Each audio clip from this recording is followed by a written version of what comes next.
കേരളത്തിൽ ആരോഗ്യവകുപ്പിന് കീഴിലുള്ള 14 സർക്കാർ നേഴ്സിംഗ് സ്കൂളുകളിലും അതുപോലെ കൊല്ലം ആശ്രാമത്തുള്ള പട്ടികജാതി പട്ടികവർഗക്കാർക്ക് മാത്രമായിട്ടുള്ള നേഴ്സിംഗ് സ്കൂളിലുമുള്ള 2024 ഓഗസ്റ്റ് മാസത്തിൽ ആരംഭിക്കുന്ന GNM general nursing and midwifery കോഴ്സിൻ്റെ അപേക്ഷ ക്ഷണിച്ചിട്ടുണ്ട്. അപ്പോൾ അതുമായിട്ട് ബന്ധപ്പെട്ട വീഡിയോ ആണിത്. ഇനി ഇതിൻ്റെ അപേക്ഷാ ഫീസ് 250 രൂപയാണ്. എന്നാൽ SC/ST വിഭാഗത്തിൽപ്പെട്ട കുട്ടികൾ 75 രൂപ അടച്ചാൽ മതിയാവും. ബാക്കിയുള്ളവർ 250 രൂപ അടയ്ക്കണം. ഇതിൻ്റെ അപേക്ഷാ ഫോം അതേപോലെ പ്രോസ്പെക്ടസ് ഇതിൻ്റെ ഡീറ്റെയിൽ ഒക്കെ നിങ്ങൾക്ക് dhs.kerala.gov.in എന്നുള്ള സൈറ്റിൽ കിട്ടും. അപ്പോൾ നിങ്ങൾ ചെയ്യേണ്ടത് എന്താണെന്ന് വെച്ചാൽ ഈ സൈറ്റിൽ നിന്ന് ഈ അപേക്ഷാ ഫോം ഡൗൺലോഡ് ചെയ്തെടുക്കുക. ഇത് ഓൺലൈനായിട്ടല്ല ഓഫ്ലൈനായിട്ടാണ് അപേക്ഷിക്കേണ്ടത്. സാധാരണ ചെയ്യുന്ന പോലെയല്ല, ഇത് നമ്മൾ ബൈ പോസ്റ്റ് അയക്കണം. അപ്പോൾ ഈ വെബ്സൈറ്റിൽ നിന്ന് നിങ്ങളിത് ഈ ആപ്ലിക്കേഷൻ ഫോം ഡൗൺലോഡ് ചെയ്തെടുക്കുക. പൂരിപ്പിച്ചിട്ട് അതിൻ്റെ അറ്റാച്ച് ചെയ്യേണ്ട കൂടെ വെക്കേണ്ട സർട്ടിഫിക്കറ്റുകളുടെ ലിസ്റ്റ് ഞാൻ ഈ വീഡിയോയിൽ പറയാം. ആ സർട്ടിഫിക്കറ്റുകളും അതായത് സർട്ടിഫിക്കറ്റിൻ്റെ ഒറിജിനലല്ല അറ്റസ്റ്റ് ചെയ്ത കോപ്പിയാണ്. അതും അപേക്ഷാ ഫീസ് ഈ 250 രൂപ അല്ലെങ്കിൽ 75 രൂപ അപേക്ഷാ ഫീസ് ഈ നമ്പറിൽ ട്രഷറിയിൽ അടച്ച് അതിൻ്റെ ഒറിജിനൽ ചലാൻ സഹിതം 2024 ജൂലൈ 6 വൈകിട്ട് 5 മണിക്ക് മുമ്പ് ഏത് കോളേജിലേക്കാണോ നമ്മൾ അപേക്ഷിക്കുന്നത് ആ കോളേജിൽ എത്തിക്കേണ്ടതാണ്. അപ്പോൾ നിങ്ങൾ നേരിട്ടെത്തിക്കുകയോ അല്ലെങ്കിൽ ബൈ പോസ്റ്റ് അയക്കുകയോ ചെയ്ത് വൈകിട്ട് 5 മണിക്ക് മുമ്പ് ജൂലൈ 6 വൈകിട്ട് 5 മണിക്ക് മുമ്പ് എത്തണം. ഇനി കോളേജുകളുടെ എണ്ണം നോക്കുക. 14 ജില്ലകളിലും ഒരു കോളേജുണ്ട്. അതേപോലെ കൊല്ലം ആശ്രാമത്ത് SC/ST കുട്ടികൾക്ക് മാത്രമായിട്ടും കോളേജുണ്ട്. ആ സീറ്റുകളുടെ എണ്ണം ഞാനിവിടെ കൊടുത്തിട്ടുണ്ട്. ടോട്ടൽ 485 സീറ്റാണുള്ളത്. അപ്പോൾ ഈ സീറ്റുകളുടെ എണ്ണവും നിങ്ങൾക്ക് നോക്കാം. കോഴ്സിൻ്റെ കാലാവധി 3 വർഷമാണ്. 3 വർഷം കോഴ്സാണ്. അതിൽ അവസാനത്തെ 6 മാസം ഇൻറ്റേൺഷിപ്പ് ആയിരിക്കും. കോഴ്സ് തുടങ്ങി 6 വർഷത്തിനുള്ളിൽ പാസ്സാവുകയും വേണം. അതായത് ഒരുപാട് ഡിലേ ചെയ്ത് പോകാൻ പറ്റില്ല. സപ്പോസ് ഒരു വർഷം ഫെയിലായാൽ തന്നെ 6 വർഷത്തിനുള്ളിൽ കോഴ്സ് കംപ്ലീറ്റ് ചെയ്യണം. അതിനുശേഷം നിങ്ങൾക്ക് പരീക്ഷ എഴുതാൻ പറ്റില്ല. ഇനി സീറ്റ് റിസർവേഷൻ്റെ ഡീറ്റെയിൽ നോക്കുക. ഞാൻ അടുത്ത സ്ക്രീനിൽ അത് കാണിക്കാം. ജനറൽ കാറ്റഗറിക്ക് 50%, അതായത് ജനറൽ കാറ്റഗറി എന്നല്ല ഓപ്പൺ മെറിറ്റ് സ്റ്റേറ്റ് മെറിറ്റിൽ റാങ്കിനനുസരിച്ച് 50% സീറ്റും, പിന്നെ EWS കാറ്റഗറിക്ക് 10%, SC/BCക്ക് 30%, അതായത് 9% Ezhava, 8% Muslim, backward Hindu 3%, Latin 3%, Dheevara 2%, Vishwakarma 2%, KN Kushavan category 1%, backward Christian 1%, Kudumbi 1%, SC 8%, 2% STയും. ഇതാണ് സീറ്റ് റിസർവേഷൻ്റെ കമ്മ്യൂണിറ്റി റിസർവേഷൻ. സ്പോർട്സ് കോട്ടയിൽ സീറ്റ് റിസർവേഷൻ ഉണ്ട്. എല്ലാ ജില്ലകളിലും ഒരു സീറ്റ് വീതം സ്പോർട്സ് കോട്ടയാണ്. അപ്പോൾ നിങ്ങൾ അപേക്ഷിക്കുമ്പോൾ എന്ത് ചെയ്യണമെന്ന് ചോദിച്ചാൽ അപേക്ഷിക്കുന്ന നിങ്ങളൊരു നേഴ്സിംഗ് സ്കൂളിലേക്ക് അപേക്ഷ കൊടുക്കുന്നുണ്ട്. അതിൻ്റെ ഒരു കോപ്പി നിങ്ങൾ കേരള സ്റ്റേറ്റ് സ്പോർട്സ് കൗൺസിലിൻ്റെ സെക്രട്ടറിക്ക് തിരുവനന്തപുരത്തേക്ക് അയക്കുകയും വേണം. അതേപോലെ SSA കോട്ട, അതായത് സൈനിക നാവിക വൈമാനിക ബോർഡിലെ സീറ്റ് റിസർവേഷൻ ഉണ്ട്. ഓരോ ജില്ലയിലും ഓരോ സീറ്റ് റിസർവേഷൻ ഉണ്ട്. അവിടെയും നിങ്ങൾ അപേക്ഷിക്കുന്ന ഒപ്പം തന്നെ കോളേജിൽ അപേക്ഷിക്കുന്ന ഒപ്പം തന്നെ അതിൻ്റെ ഒരു കോപ്പി സൈനിക നാവിക വൈമാനിക ബോർഡ് സെക്രട്ടറിക്ക് അയക്കുകയും വേണം. അത് പാരാമിലിറ്ററി കോട്ട നോക്കിയാൽ ഈ പറഞ്ഞ ആസാം റൈഫിൾസ്, BSF, CRPF അങ്ങനെ ഈ പറഞ്ഞ 8 കാറ്റഗറിയിൽ ഏതെങ്കിലും.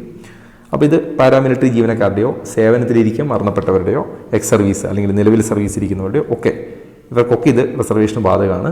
ഒരു സീറ്റാണ് റിസർവേഷൻ. ആ ഒരു സീറ്റ് ഈ വർഷം ഇടുക്കി ജില്ലയ്ക്കാണ് കൊടുത്തിരിക്കുന്നത്. അപ്പോൾ നിങ്ങൾ അയക്കേണ്ടത് ഇടുക്കി ജില്ലയ്ക്കാണ്. ഈ റിസർവേഷൻ കിട്ടുന്നതിന് നിങ്ങൾ അവരുടെ ഈ ഡിപ്പാർട്ട്മെൻറ്റിലെ അതോറിറ്റിയിൽ നിന്നുള്ള സർട്ടിഫിക്കറ്റ് വേണം. അതേപോലെ റിട്ടയർ ആയവരാണെങ്കിൽ നിങ്ങളുടെ വിടുതൽ സർട്ടിഫിക്കറ്റ് ഉണ്ടാവണം. പിന്നെ കുട്ടിക്ക് ആളുമായിട്ടുള്ള ബന്ധം തെളിയിക്കുന്ന സർട്ടിഫിക്കറ്റും ഇതൊക്കെ കോളേജിലേക്ക് അയക്കേണ്ടതാണ്.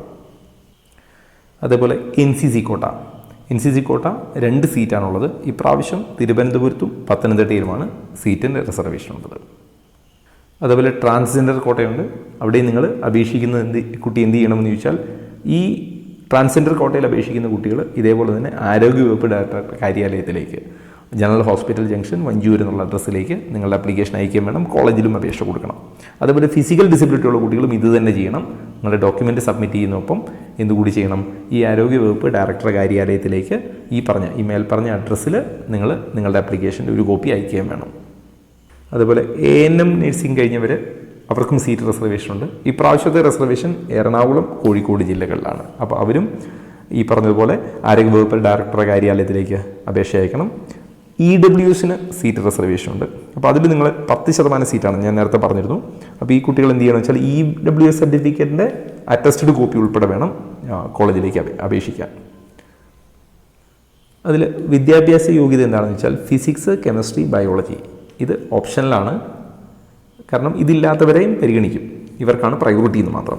ഇംഗ്ലീഷ് നിർബന്ധമായിട്ടും പഠിച്ചിരിക്കണം. +2ന് 40% മാർക്ക് ഉണ്ടായിരിക്കണം. +2 സയൻസ് പഠിച്ചവരുടെ അഭാവത്തിൽ മറ്റു വിഷയങ്ങളിൽ +2 വിജയിച്ചവരെയും പരിഗണിക്കും. അതേപോലെ +2ന് ശേഷം ANM കോഴ്സ് പൂർത്തിയാക്കിയവർക്ക് അങ്ങനെയും അപേക്ഷിക്കാം. അത് ഞാൻ മുമ്പും പറഞ്ഞിരുന്നു. ഇതാണ് യോഗ്യത. അപ്പോൾ physics, chemistry, biology plus English പഠിച്ചിട്ടുണ്ടാവണം.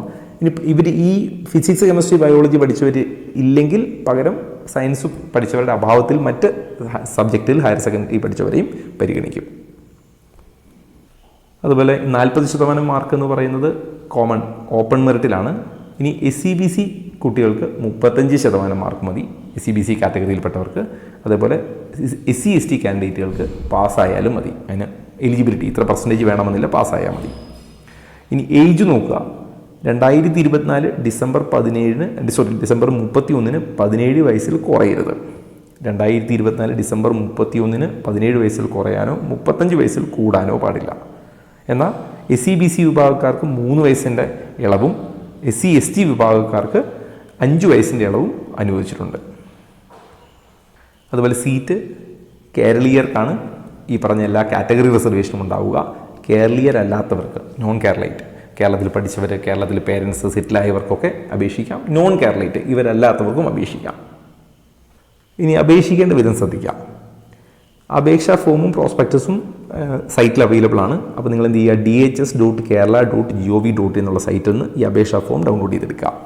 എന്നിട്ടത് പൂരിപ്പിച്ചിട്ട് അനുബന്ധ സർട്ടിഫിക്കറ്റ്, ഞാൻ പറഞ്ഞ സർട്ടിഫിക്കറ്റ്, ഇപ്പോൾ നിങ്ങൾ OBC ആണെങ്കിൽ NCL സർട്ടിഫിക്കറ്റ്, EWS ആണെങ്കിൽ EWS സർട്ടിഫിക്കറ്റ്, ഇതിൻ്റെയൊക്കെ അറ്റസ്റ്റഡ് കോപ്പി വെച്ച് അപേക്ഷിക്കണം. ഇതെവിടെയാണ് അപേക്ഷിക്കുന്നത് വെച്ചാൽ നിങ്ങൾക്ക് ഏത് കോളേജിലാണ് വേണ്ടത് ആ കോളേജിലേക്ക്, കോമൺ ആയിട്ടല്ല. നിങ്ങൾക്ക് ഇപ്പോൾ കോട്ടയത്താണ് വേണ്ടതെങ്കിൽ കോട്ടയത്ത്, കോഴിക്കോടാണെങ്കിൽ കോഴിക്കോട്, ആ ജില്ലയ്ക്കാണ് അപേക്ഷിക്കേണ്ടത്. ഈ അപേക്ഷിക്കുന്ന കവറിൻ്റെ മുൻവശത്ത് മുകൾ ഭാഗത്ത് 2024 GNM കോഴ്സിലുള്ള അപേക്ഷ എന്നും താഴെ ലെഫ്റ്റ് സൈഡിൽ അപേക്ഷിക്കുന്നയാളുടെ പേരും അഡ്രസ്സും വ്യക്തമായിട്ട് എഴുതിയിട്ടുണ്ടാവണം. ഇനി അപേക്ഷ അയക്കേണ്ട വിലാസം കൂടിയുണ്ട്, ഞാൻ ഇതിൻ്റെ എൻഡിൽ കാണിക്കാം. ഏതൊക്കെ ഓരോ കോളേജിൻ്റെയും അഡ്രസ്സ് കാണിക്കാം. ഏതെങ്കിലും ഒരു ജില്ലയിലേക്ക് അയക്കാൻ പാടുള്ളൂ, എല്ലാ ജില്ലയ്ക്കും അയക്കാൻ പാടില്ല. ഒന്നിലധികം ജില്ലകളിൽ നമ്മൾ അപേക്ഷിച്ചാൽ നമ്മുടെ എല്ലാ അപേക്ഷയും ക്യാൻസൽ ചെയ്യും, റിജക്റ്റ് ചെയ്യും. അതുകൊണ്ട് ഏതെങ്കിലും ഒരു ജില്ലയ്ക്ക് അപേക്ഷിക്കാവൂ. എന്നാൽ SC/ST നഴ്സിംഗ് സ്കൂളിലേക്ക്, ആശ്രമത്തേക്ക് അപേക്ഷിക്കുന്ന കുട്ടികൾക്ക് ഇതിൻ്റെ കൂടെ ഒരു ജില്ലയിൽ കൂടി അഡീഷണലി വയ്ക്കാം. അപ്പോൾ അവർക്ക് ഒരു ജില്ലയും വയ്ക്കാം, പ്ലസ് ഇതുകൂടി വയ്ക്കാം. അപേക്ഷിക്കാനുള്ള ഫീസ് ഞാൻ പറഞ്ഞു 250 രൂപയാണ്. ചെല്ലാൻ അടയ്ക്കേണ്ട നമ്പർ പറഞ്ഞു. SC/ST കുട്ടികൾ 75 രൂപ അടച്ചാൽ മതി.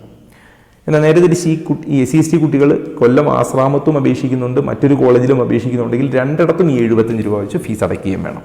2 സെപ്പറേറ്റ് അപേക്ഷയും വെക്കണം. 2 അപേക്ഷ അയക്കണം, 2 അപ്ലിക്കേഷൻ ഫീയും അടയ്ക്കണം. ജനറൽ കാറ്റഗറി അല്ലെങ്കിൽ ബാക്കി SC/ST അല്ലാത്ത കുട്ടികൾക്ക് ഏതെങ്കിലും ഒരു കോളേജിൽ അയക്കാൻ പറ്റൂ. അതുകൊണ്ട് അവർ 250 രൂപ മാത്രം അയച്ചാൽ മതി. ഇനി ഇതിന് കൂടെ സമർപ്പിക്കേണ്ട രേഖകൾ ഏതാണെന്ന് ചോദിച്ചാൽ, ഒന്ന് ജനന തീയതി തെളിയിക്കുന്നതിനുള്ള SSLC സർട്ടിഫിക്കറ്റോ അല്ലെങ്കിൽ അങ്ങനെ ബർത്ത് സർട്ടിഫിക്കറ്റോ, അതിൻ്റെ ഏത് പേജാണോ നിങ്ങളുടെ ജനന തീയതി തെളിയിക്കുന്നത് അതിൻ്റെ ഒരു അറ്റസ്റ്റഡ് കോപ്പി. അതുപോലെ ഹയർ സെക്കൻഡറിയുടെ മാർക്ക് ലിസ്റ്റിൻ്റെ അറ്റസ്റ്റഡ് കോപ്പി. ഇനി നിങ്ങളുടെ റിസർവേഷൻ്റെ സർട്ടിഫിക്കറ്റ്, അത് OBCL, NCL ആവാം, EWS ആവാം, SC/ST ആണെങ്കിൽ കമ്മ്യൂണിറ്റി സർട്ടിഫിക്കറ്റ് ആവാം, ഫിസിക്കൽ ഡിസബിലിറ്റി ഉള്ള സർട്ടിഫിക്കറ്റ് ആവാം, സ്പോർട്സിൻ്റെ സർട്ടിഫിക്കറ്റ് ആവാം, അങ്ങനെ എന്തൊക്കെയാണോ അതുള്ളത്. അതിൽ SC/ST വിഭാഗക്കാർ തഹസിൽദാറിൽ നിന്ന് കിട്ടിയ കമ്മ്യൂണിറ്റി സർട്ടിഫിക്കറ്റിൻ്റെ കോപ്പിയാണ് വെക്കേണ്ടത്. SCBC അല്ലെങ്കിൽ OEC വിഭാഗക്കാർ അവർ ചെയ്യേണ്ടത് നോൺ ക്രിമിനൽ, വില്ലേജിൽ നിന്ന് വാങ്ങുന്ന നോൺ ക്രിമിനൽ സർട്ടിഫിക്കറ്റാണ് വെക്കേണ്ടത്. അതേപോലെ ഇൻ്റർകാസ്റ്റ് മാരേജിൽ വരുന്ന പേരൻസ് ഉള്ള കുട്ടികളാണെങ്കിൽ അവർക്ക് തഹസിൽദാറിൽ നിന്നുള്ള ഇൻ്റർകാസ്റ്റ് മാരേജ് സർട്ടിഫിക്കറ്റിൻ്റെ കോപ്പി വെക്കണം. ഫിസിക്കൽ ഡിസബിലിറ്റി ഉള്ളവരാണെങ്കിൽ ജില്ലാ മെഡിക്കൽ ബോർഡിൽ നിന്നുള്ള സർട്ടിഫിക്കറ്റിൻ്റെ കോപ്പി. ഇനി കേരളീയർ എന്നുള്ള വിഭാഗത്തിൽ അപേക്ഷിക്കുന്ന കുട്ടികൾ, അതായത് എല്ലാ റിസർവേഷനും ആവശ്യപ്പെടുന്ന കുട്ടികൾക്ക് എന്ത് ചെയ്യാം, നേറ്റിവിറ്റി തെളിയിക്കുന്നതിന് SSLC സർട്ടിഫിക്കറ്റിൽ ജനനസ്ഥലം രേഖപ്പെടുത്തിയിട്ടുണ്ടെങ്കിൽ അതിൻ്റെ പേജിൻ്റെ കോപ്പി, അല്ലെങ്കിൽ പാസ്പോർട്ടിലെ സ്ഥലം രേഖപ്പെടുത്തിയിട്ടുള്ള കോപ്പി, അല്ലെങ്കിൽ ബർത്ത് സർട്ടിഫിക്കറ്റിൻ്റെ കോപ്പി, നേറ്റിവിറ്റി സർട്ടിഫിക്കറ്റിൻ്റെ കോപ്പി, അങ്ങനെ ഏതെങ്കിലും ഒരു കോപ്പി വെച്ചാൽ മതിയാവും. ഇനി അയക്കേണ്ട വിലാസം നോക്കുക. തിരുവനന്തപുരത്തേക്കാണ് നിങ്ങൾ അപേക്ഷിക്കുന്നതെങ്കിൽ principal government school of nursing, red cross road, Trivandrum. കൊല്ലത്തേക്കാണെങ്കിൽ principal government school of nursing, Kollam. അതേപോലെ പത്തനംതിട്ടയ്ക്കാണെങ്കിൽ government school of nursing Elanthoor. അങ്ങനെ ഞാനിപ്പോൾ 8 കോളേജുകളുടെ ലിസ്റ്റ് ഇപ്പോൾ സ്ക്രീനിൽ കാണിച്ചിട്ടുണ്ട്. ബാക്കി കോളേജുകളുടെ ലിസ്റ്റ് ഇതാ ഈ സ്ക്രീനിലുമുണ്ട്. അങ്ങനെ ഏകദേശം 14 കോളേജുകളും പ്ലസ് SC/ST കാൻഡിഡേറ്റ്സിനുള്ള ഗവൺമെൻറ് സ്കൂൾ ഓഫ് നഴ്സിംഗ് ആശ്രമവും അങ്ങനെ 15 കോളേജുകളുടെയും അഡ്രസ്സ് ഞാൻ സ്ക്രീനിൽ കാണിച്ചിട്ടുണ്ട്. ഇനി ഇതുമായിട്ട് ബന്ധപ്പെട്ട് നിങ്ങൾക്ക് എന്തെങ്കിലും സംശയം ബാക്കിയുണ്ടെങ്കിൽ ഞാൻ എൻ്റെ നമ്പർ കൊടുത്തിട്ടുണ്ട്, അതിലേക്ക് വാട്സപ്പ് ചെയ്താൽ മതിയാവും. എൻട്രൻസ് സംബന്ധമായ വാർത്തകളും അപ്ഡേഷനുകളും ഏറ്റവും വേഗം ആധികാരികമായി അറിയാൻ സബ്സ്ക്രൈബ് ചെയ്യുക, ബെൽ ഐക്കൺ അമർത്തുക. ഈ വീഡിയോ മറ്റു സുഹൃത്തുക്കളിലേക്കും ഷെയർ ചെയ്ത് നൽകുക.